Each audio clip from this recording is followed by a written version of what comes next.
India, the great nation, had been in trade relation with different countries since the time immemorial. Even the evidence of a trade relation between the Mesopotamia, which is the present day Iraq, and Persia, which is the present day Iran, were found in the Indus Valley ruins. In the modern period, there were four European powers which captured different parts of India. They were the Portuguese, Dutch, English, and the French.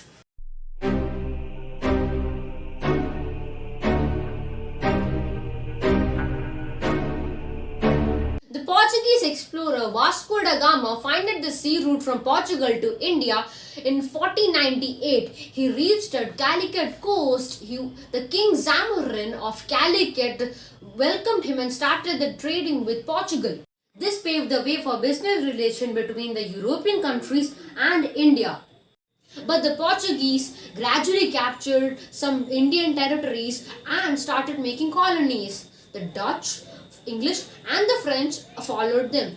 Among them, English was the most powerful and victorious.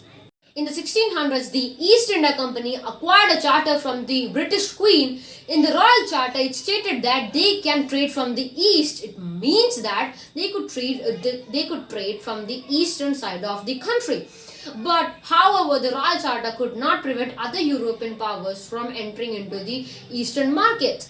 First ship of the East India Company docked at Surat in Gujarat in 1608.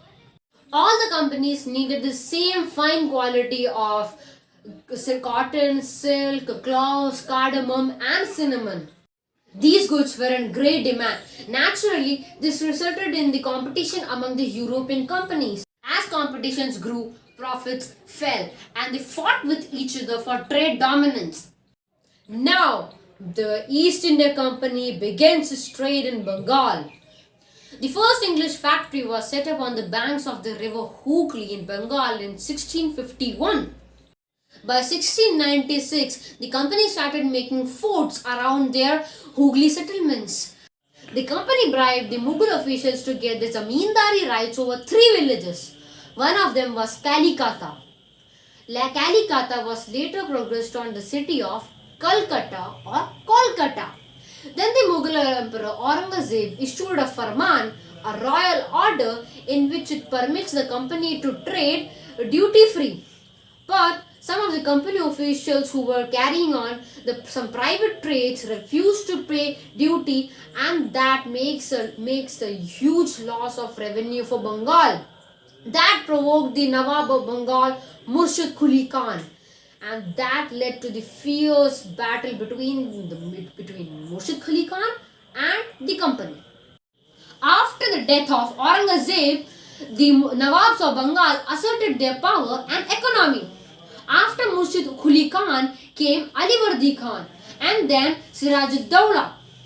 He was the last independent ruler of Bengal to give trade concessions to the company. But the company needed to replace a leader who could give some trade concession and enjoy more privileges. So they supported the rivals of Siraj-ud-Dawla.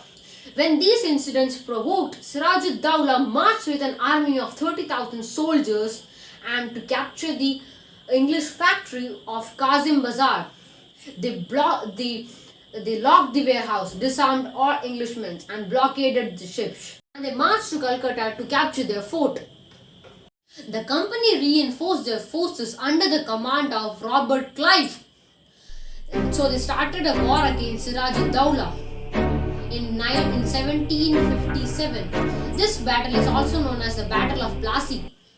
Unfortunately, Siraj-ud-Dawla lost the battle as Mir Jafar, one of his commanders, betrayed him, as the company secured his support by offering him to be the next Nawab of Bengal. And Siraj-ud-Dawla was assassinated and Mir Jafar was made the new Nawab of Bengal. Even puppet rulers like Mir Jafar was also struggled to meet the company's demands. So they deposed Mir Jafar and installed Mir Qasim. But Mir Qasim also faced the same issues from the company. Mir Qasim was defeated in the Battle of Buxar in 1764 and Mir Jafar was reinstalled. and the Nawab has to pay rupees 5 lakh every month. In 1765, after the death of Mir Jafar, Robert Clive, the commander of East India Company, declared that we must indeed become Nawabs ourselves. Now we can go through the fate of Robert Clive. Robert Clive, who once led the British army in India, he amassed huge wealth from India and he was questioned by British government and for his suspicion of vast wealth. But he was acquitted, but he committed suicide in 1774. So guys, that brings us to the end of this first part of this chapter.